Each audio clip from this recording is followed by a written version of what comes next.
Getting a lash lift is the best decision that I've ever made, and it's always the best decision that I make every time I make it.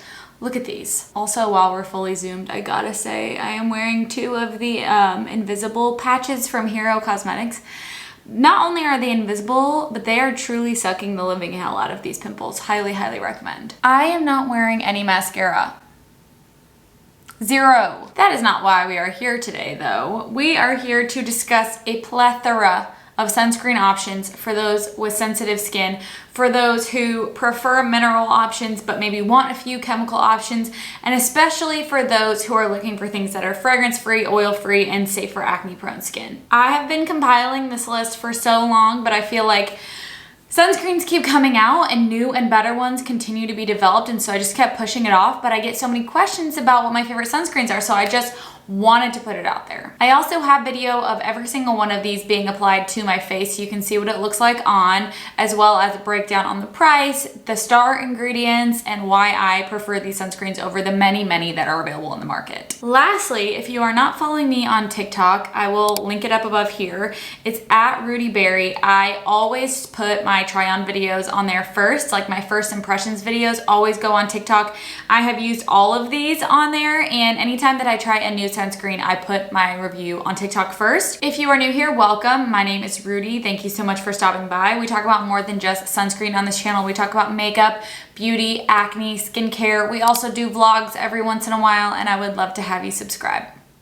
Okay, these are gonna be in no particular order. However, I do wanna start with the chemical options because I only have 3. And I'll be honest, like I have mentioned many times, I'm just not a chemical girl. It's not my preferred sunscreen. I always prefer mineral sunscreens. However, that does not mean that I think that mineral is better than chemical. It does not mean that I think that the coral reefs are dying. It does not mean that I think all of the things that people associate mineral sunscreen. Oh, you're a natural hippy dippy. No. People are allowed to have preferences in the skincare world. I've mentioned this before in my exposing your unpopular skincare opinions, because that's the truth of the matter. Not every decision and preference that you have in your life is tied to some crazy ass theory.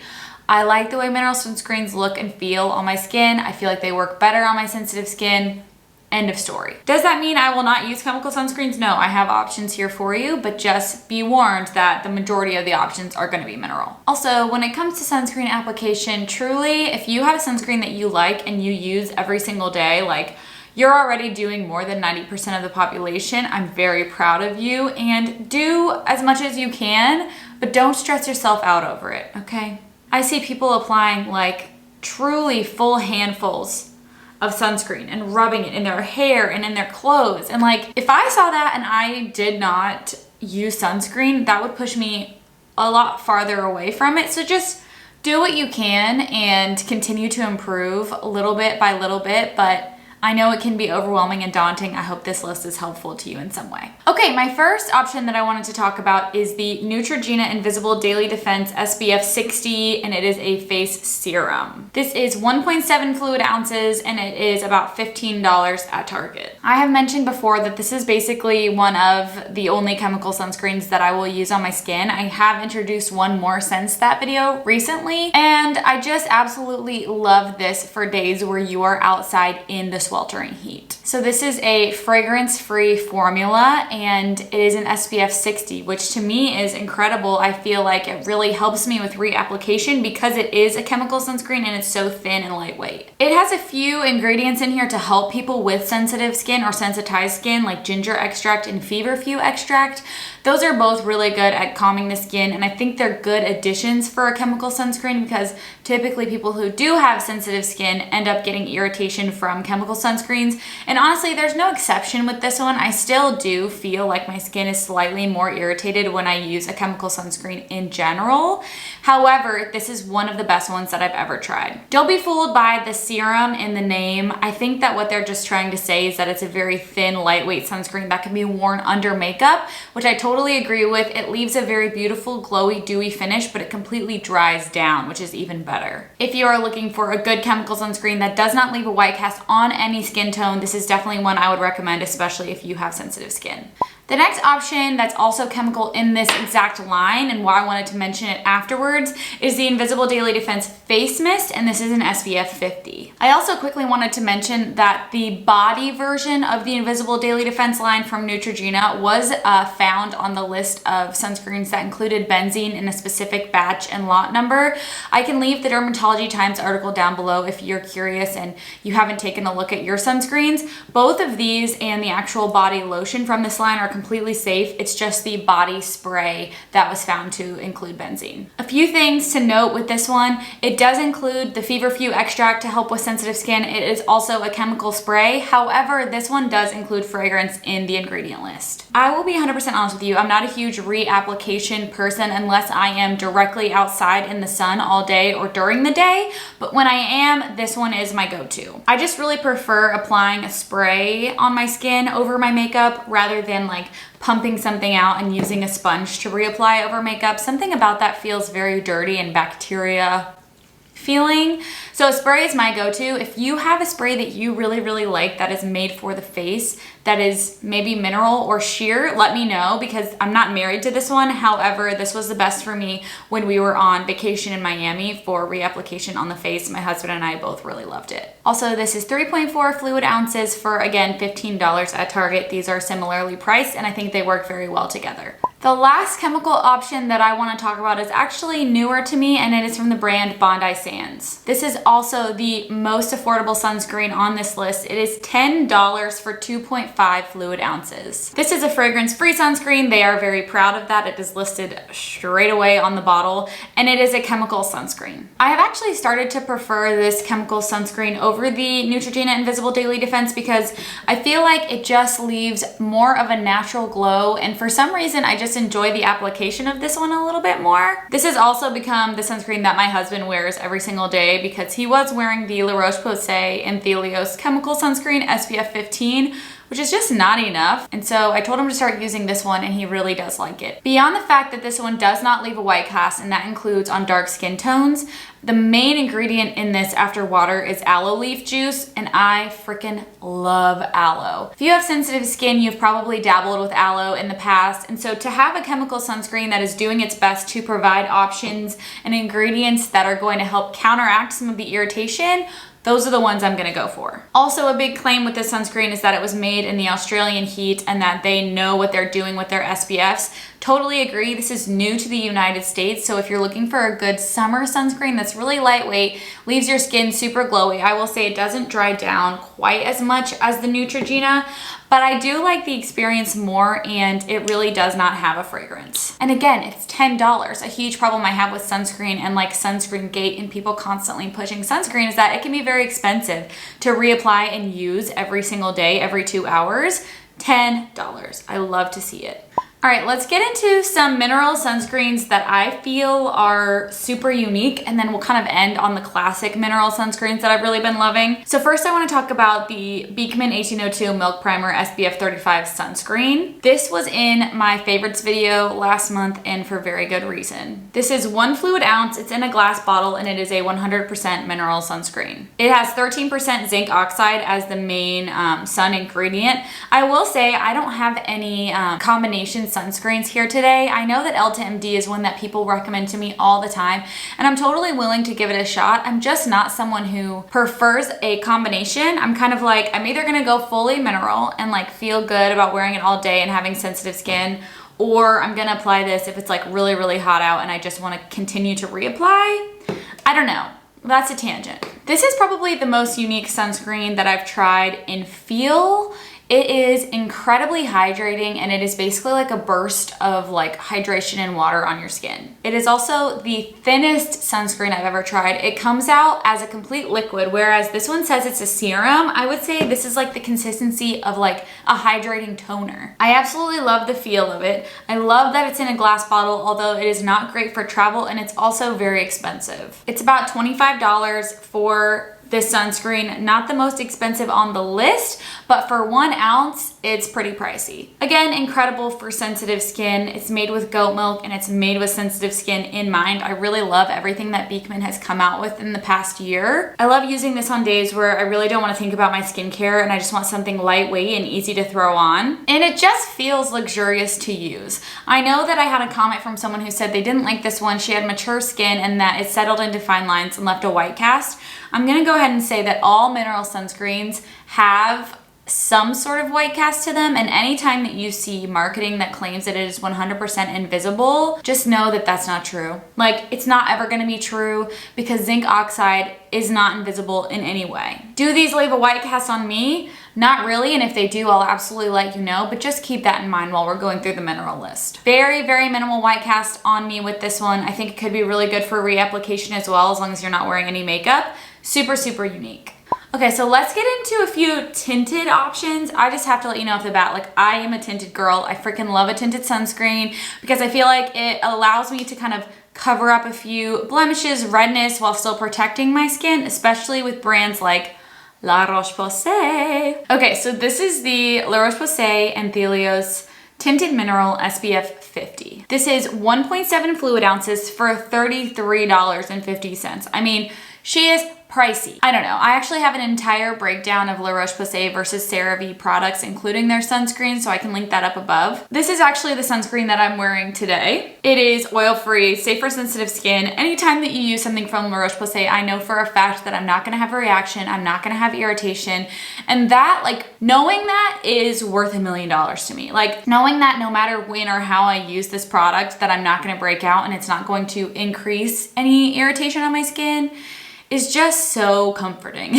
And to me, that's why it's worth $33. Reasons why you might not like this product. The tint is made for someone with, I would say, my skin tone to tan, which is about a light medium skin tone, tanner in the summer. Definitely not for light and definitely not for dark. However, I do think that using thin layers of this very liquidy, fluid-like consistency will definitely be less of a white cast than a traditional sunscreen, perhaps like the Beekman one, if you are someone with dark skin and you prefer a mineral sunscreen. However, we are going to get to a mineral sunscreen for dark skin at the end of the video, so stick around.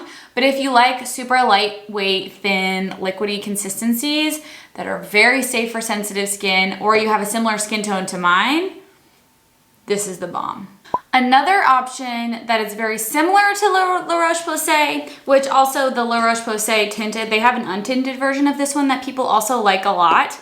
These are brand new from Avene, and these are the Solaire UV Mineral Multi-Defense sunscreens, one that's tinted and one that is not. These are 100% mineral filters, incredibly similar consistency to the La Roche-Posay, very lightweight, very fluid, very European, if you will. And they are within that similar price range too. They are 1.7 ounces for $32, so almost identical to the La Roche-Posay. And I feel like La Roche-Posay and Avene are like very, very comparable when it comes to price, ingredients, like the whole shebang, made for people with incredibly sensitive skin. So they sent me these and I have both of them and I use both of them for different reasons. So first off, the tinted version, very, very similar to the La Roche-Posay. However, it's even darker and I think that it provides just a slight bit more of coverage than the La Roche-Posay. I also think that if you're choosing between the two, this one is very simple. It's made for people with sensitive skin, but it's not going to include anything kind of fun or innovative to help with your skincare.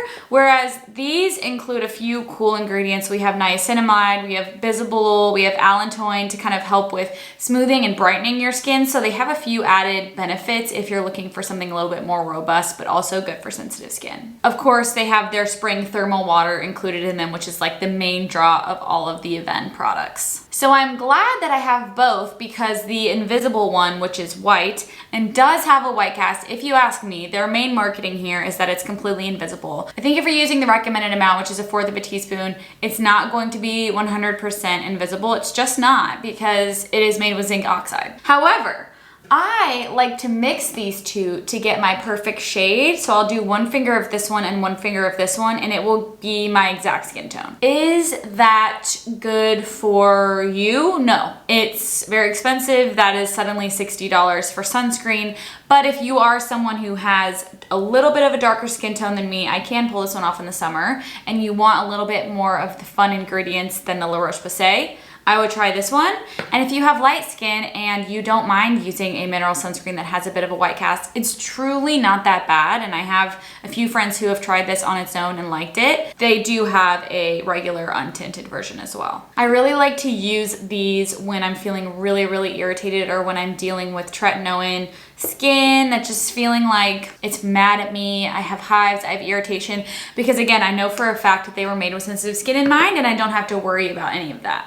Okay, we're getting into my favorites. I kind of didn't mean to do it this way, but it's just the way we're going. A classic favorite that I have recommended countless times to you guys and will always recommend is the Paula's Choice Super Light Daily Wrinkle Defense SPF 30. This sunscreen is the sunscreen that got me through my tretinoin dryness, that got me through the worst of my tretinoin purge, and made me feel the most comfortable in my skin. And because of that, maybe I have a little bit of a bias toward it because I have an emotional attachment to this product. This is a lightly tinted 100% mineral sunscreen. It is 2 full ounces and it is about $33. So similar in price to the La Roche-Posay and Avene, but it has 2 ounces instead of 1.7. And honestly, this shit lasts me forever because it is very thick and feels more like a lotion. So you don't need quite as much for your whole face for coverage. If you have oily and sensitive skin, this is my #1 recommendation all the time.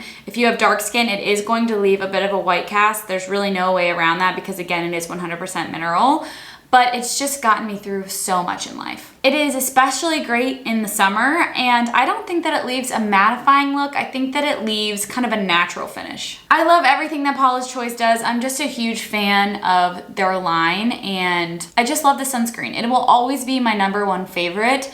However, I do have to talk about 2 that are like sneaking up to the top spot. And they are also expensive. I'm sorry. I really need the drugstore sunscreen companies to really come up with some fun new like mineral sunscreens, because from what I've heard, like I know for a fact that the CeraVe mineral sunscreens are absolutely dreadful, and then the Cetaphil sheer mineral sunscreen I also heard was absolutely dreadful. So I'd rather save my money and spend my coin on sunscreens that I know I'm gonna like than continue to buy crappy sunscreens from the drugstore. And on top of that, sunscreen expires. Like, let me go through this and then I promise I will go scour the drugstore for some better options. But in the meantime, I highly recommend the Colorescience SPF. Let's start with the glow version. So actually, you guys know that I listed the Colorescience regular. Just had to pause this video and laugh at the fact that I grew a hive on my face in the middle of filming because my skin is so sensitive. Okay, carry on. Sunforgettable Total Face Protection Shield SPF 50, the original one, they have a few different formulations which we'll get to, as a fail in one of my favorites and flops videos. It left me with a horrifying white cast because these are, again, 100% mineral sunscreens. They have 12% zinc oxide in them. So that was the original formula. It also comes in a glow and in a bronze version. Now, when it comes to mixing sunscreens, it's not recommended. It's especially not recommended to mix a chemical and a physical sunscreen. However, I am someone who prefers to mix mineral sunscreens, but especially if you're mixing 2 from the same brand and 2 from the same line, I'm all for it. So if you wanted to pick up the Colorescience original and also buy the bronze version to help bronze it up, or I know people that mix the original and the glow version, there are a lot of options. The glow is absolutely beautiful. I will rarely use this sunscreen on its own just because it is quite glowy, but it is not shimmery whatsoever. It's more like this beautiful sheen, and it is amazing under makeup. It is a light color, so just be aware of that. If you're looking for something similar but darker, the bronze version will definitely be for you. And again, these are pricey. These are like $45 for 1.8 fluid ounces. Like, these are not your typical sunscreens. However, again, made with sensitive skin in mind, I feel completely safe using these. And so for me, it's worth the money. I also like to mix this in with the Paula's Choice sunscreen because they're both zinc oxide based sunscreens, and I just feel like it gives me a beautiful glowy dewy look, but it's not too overboard. And if you're someone who tried the glow screen from Supergoop and didn't like it, which is me, because it caused irritation on my chest and on my face, this to me is a much better formulation and gives you a very similar result. The last option, and the reason I saved it for last, is because it is one of the more innovative mineral sunscreens that has come out on the market within the past year, and that is the Colorescience Sunforgettable Total Protection Face Shield Flex SPF 50. So these look incredibly similar except for the tops. We have like the copper top here. So this is their brand new sunscreen, and this is a mineral sunscreen that comes in a shade range. I just think that's so incredible, and I can't believe it's taken this long for brands to hop on board to realizing like, we need a shade range in mineral sunscreens because it is too white. And people with sensitive skin and who are black, who have dark skin, deserve to have a formulation that's not gonna leave them looking like frickin' Casper the Friendly Ghost. So this is SPF 50, it's water resistant, it is the strangest formulation. Again, it's $45 just like the glow version, but this one to me is totally worth it. I have mine in the shade medium. I'll pop up a picture of the shade range and the different models wearing the different skin tones. Right now they only have 4 shades, fair all the way to deep, and I don't love that. I wish there was more, but I'm also just very happy that it's happened at all. I'm in shade medium. I could probably go for tan in the summer, but I think medium is going to work best on me for year round, especially in the winter. And pairing these two together is a freaking dream. This one is really strange. It starts off completely white and it has like little properties of like little balls in it that burst and turn into the color of your skin, or the color that you picked out for me, which is medium. And it truly gives you the look of makeup. I will use this all over my face and under my eyes, especially if I'm using 2 full fingers worth. And I do not need to apply a foundation or a concealer. It is incredible. These two have quickly become my favorites for the summer. Again, love this one so much, but I've just been really drawn to using these because they have something a little bit different. They're glowy, they provide coverage. There's something that is exciting, and I feel like the closer we can get to this, the more options that we're gonna have and more possible drugstore options, which means more affordable options, which is exactly what we all want. All right, I know that was a lot, and I know that you're probably pissed off because there's 1 or 2 that I missed that are your favorites. So please let me know in the comments your favorites, especially if they are a tinted mineral SPF. Like, you've already got me sold literally off the bat. Once I get through a few of these, I'll definitely go out and start my next purchase. But for now, honey's got a lot to go through. I recently just made an order with e.l.f., which, like, when's the last time you bought something from e.l.f.? Because their summer makeup looks incredible, including an acne fighting pore putty primer that is green, which I think is incredible and very innovative. To have the green counterbalancing your redness, plus it has salicylic acid in it. So we're gonna do a get ready with me and talk about some of those new products, and I will see you in the next video really soon. Bye!